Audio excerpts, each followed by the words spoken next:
তার জন্য এ ধরনের ভিডিও না করে তোর বউরে জনি সিং এর কাছে পাঠা। জনি সিং এর মেশিনটা পেলেই তোর বউর সব ব্যথা কমে যাবে।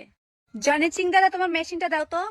আপনি একটা মহিলা হইয়া আর একটা মানে যাই হোক, ও তো আপনার তো বয়স অনেক ছোট হইব, আপনার ছোট বোনই ধরেন, একটা অপরিচিত মহিলাই ধরেন।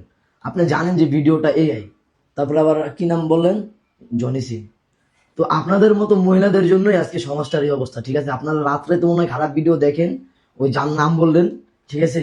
ওনার মানে কি বলবো আপনার, আমি রিপ্লাই দিতে চাইনি আপনারে, ঠিক আছে? আপনি যে একটা বাজে মহিলা, আপনি ওই জনি সিং মনে সিং মানে মেশিন টেশিং। ঠিক আছে, তোর কথাই মানলাম। এই বেডি খারাপ জনি সিং এর ভিডিও দেখে, কিন্তু জনি সিং এর নাম শুনে তোর বউ এত খুশি কে? তার খুশি দেখে মনে হইতাছে তোর বউ জনি সিং অনেক মিস করে, তাকে অনেক চাই। তুই তোর বউয়ের কাছে ছুটে গেছিস ভাই। হ্যাঁ